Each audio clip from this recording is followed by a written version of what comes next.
Chapitre 15.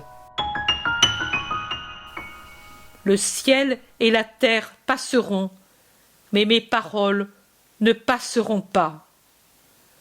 Quant au jour et à l'heure précise, personne ne les connaît, pas même les anges du Seigneur, mais le Père seul les connaît. Comme au temps de Noé, ainsi il en sera à la venue du Fils de l'homme. Dans les jours qui précédèrent le déluge, les hommes mangeaient, buvaient, se mariaient, se logeaient, sans réfléchir aux signes, jusqu'au jour où Noé entra dans l'arche et où s'ouvrirent les cataractes du ciel, et où le déluge submergea tous les vivants et toutes les choses. De même aussi, il en sera pour la venue du Fils de l'homme. Alors, deux hommes seront l'un près de l'autre dans un champ, et l'un sera pris et l'autre laissé. Et deux femmes seront appliquées à faire aller la meule, et l'une sera prise et l'autre laissée par les ennemis de la patrie, et plus encore par les anges qui sépareront la bonne semence de l'ivraie, et ils n'auront pas le temps de se préparer au jugement du Christ. Veillez donc, car vous ne savez pas à quelle heure viendra votre Seigneur. Pensez de nouveau à ceci. Si le chef de famille savait à quelle heure vient le voleur, il veillerait et ne laisserait pas dépouiller sa maison. Veillez donc et priez, en étant toujours préparés à sa venue, sans que vos cœurs tombent dans la torpeur par des abus et des excès de toutes espèces, et que vos esprits ne soient pas éloignés et fermés aux choses du ciel, par le soin excessif aux choses de la terre, et que le lacet de la mort ne vous prenne pas à l'improviste quand vous ne serez pas préparés. Car, rappelez-vous, tous vous devez mourir. Tous les hommes, dès leur naissance, sont destinés à la mort. Et c'est une venue particulière du Christ, cette mort et le jugement subséquent, qui devra se répéter pour tous les hommes à la venue solennelle du Fils de l'homme. Qu'en sera-t-il donc de ce serviteur fidèle et prudent, préposé par son maître pour donner en son absence la nourriture aux gens de sa maison? C'est un heureux sort qu'il aura si son maître, revenant à l'improviste, le trouve à faire ce qu'il doit avec sollicitude, justice et amour. En vérité, je vous dis qu'il dira: « Viens, bon et fidèle serviteur, tu as mérité ma récompense. Tiens, administre tous mes biens. » Mais s'il paraissait, sans l'être, bon et fidèle, et si intérieurement il était mauvais, comme extérieurement il était hypocrite, et qu'après le départ de son maître il ait dit en son cœur: « Le maître tardera à revenir, donnons-nous du bon temps », et s'il se mettait à battre et à maltraiter ses co-serviteurs en faisant de l'usure sur eux pour la nourriture et toutes espèces de choses pour avoir plus d'argent à dépenser avec les noceurs et les ivrognes, qu'arrivera-t-il? Que le maître reviendra à l'improviste, quand le serviteur ne pensera pas qu'il est tout prêt, et sera découverte sa mauvaise conduite, sa place et l'argent lui seront enlevés, et il sera chassé là où le veut la justice, et il y restera.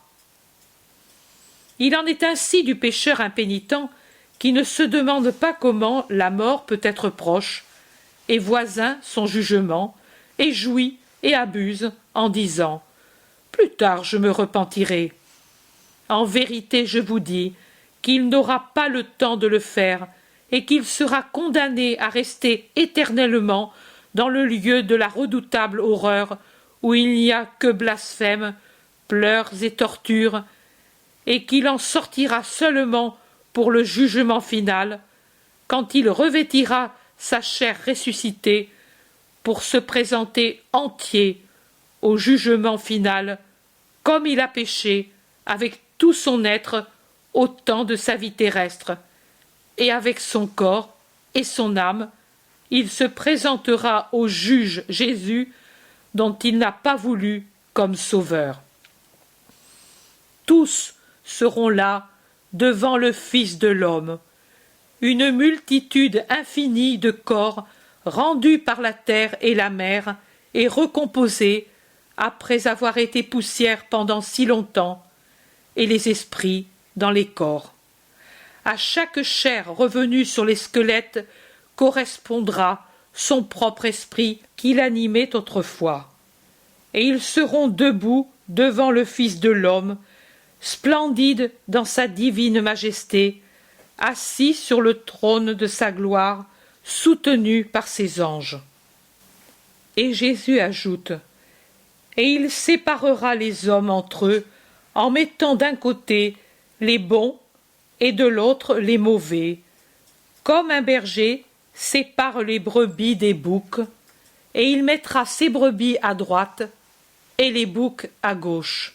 Et de sa douce voix, et avec son aspect bienveillant, il dira à ceux qui, paisibles et beaux, d'une beauté glorieuse, dans la splendeur d'un corps saint, le regarderont avec tout l'amour de leur cœur: venez, ô bénis de mon Père, prenez possession du royaume préparé pour vous depuis l'origine du monde, car j'ai eu faim et vous m'avez donné à manger, j'ai eu soif et vous m'avez donné à boire, j'ai été pèlerin et vous m'avez logé, j'ai été nu et vous m'avez revêtu, malade et vous êtes venu me rendre visite, prisonnier et vous êtes venu me réconforter.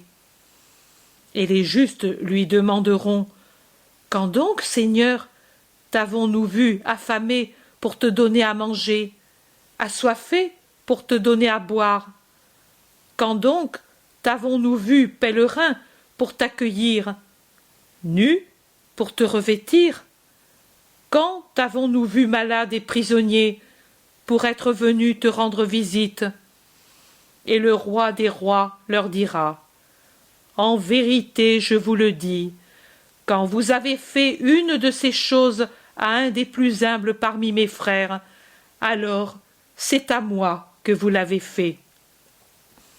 Et puis, il se tournera vers ceux qui seront à sa gauche, et il leur dira d'un air sévère, et ses regards seront comme des flèches qui foudroieront les réprouvés, et dans sa voix tonnera la colère de Dieu: hors d'ici, loin de moi, ô maudits, dans le feu éternel préparé par la fureur de Dieu pour le démon et les anges de ténèbres, et pour ceux qui les ont écoutés avec leur voix de la passion triple et obscène.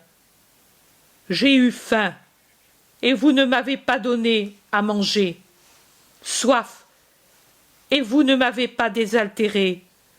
J'ai été nu, et vous ne m'avez pas revêtu, pèlerin, et vous m'avez repoussé, malade et prisonnier, et vous ne m'avez pas rendu visite, car vous n'aviez qu'une loi, le plaisir de votre moi.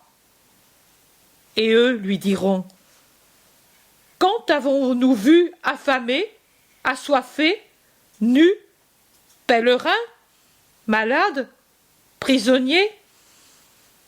En vérité, nous ne t'avons pas connu, nous n'y étions pas quand tu étais sur la terre.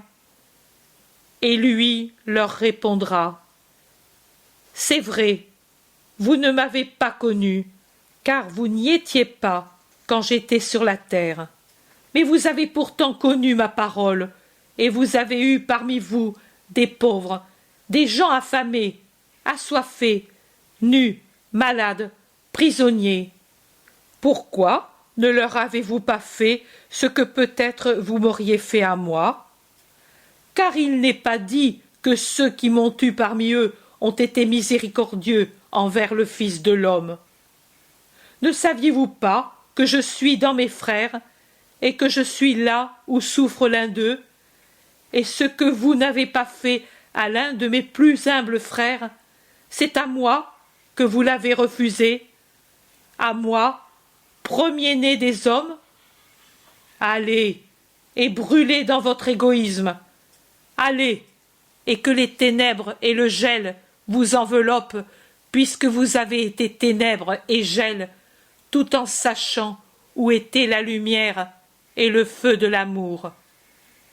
Et ceux-là iront à l'éternel supplice, alors que les justes entreront dans la vie éternelle. Tel est l'avenir. Maintenant allez, et ne vous séparez pas entre vous.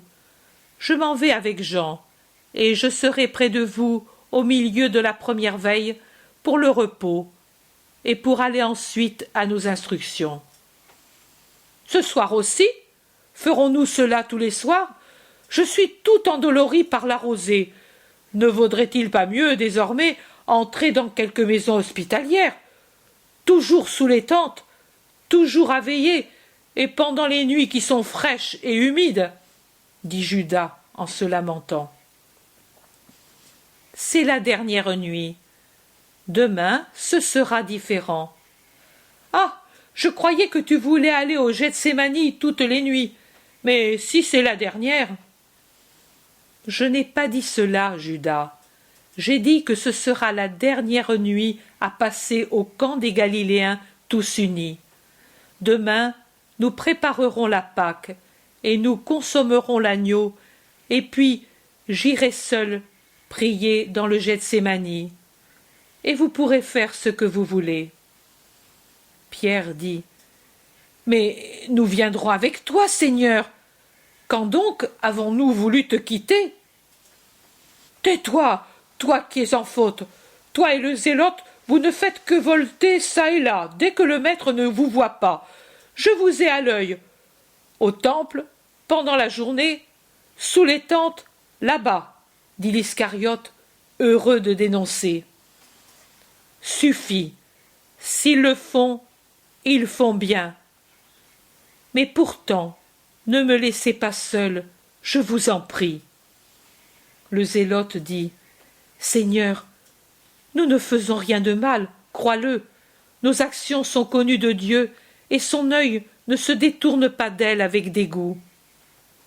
Je le sais, mais c'est inutile, et ce qui est inutile peut toujours être dommageable. Restez le plus possible unis. Puis, il s'adresse à Matthieu. Toi, mon bon chroniqueur, tu leur répéteras la parabole des 10 vierges sages et des 10 vierges folles, et celle du maître qui donne des talents à ses 3 serviteurs pour qu'ils les fassent fructifier, et des 2 qui gagnent le double, et du paresseux qui enterre le sien. Te souviens-tu? Oui, monseigneur, exactement. Alors, répète-les à ceux-ci.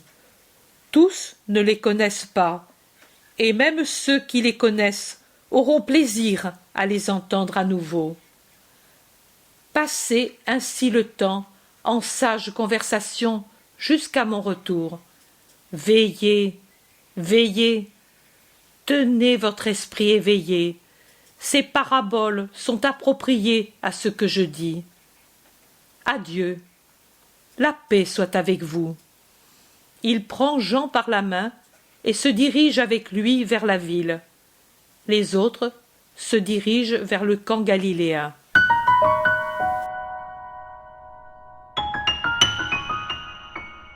L'intérêt pour les écrits de Maria Valtorta ne cesse de grandir. Et les fruits récoltés, vocation, conversion, sont immenses. Visionnaire de la vie du Christ, de la conception de Marie jusqu'au début de l'Église, sa description des personnages, de leur psychologie, la précision des lieux où ils évoluent, des coutumes et mœurs de l'époque, est proprement sidérante et à ce jour inégalée.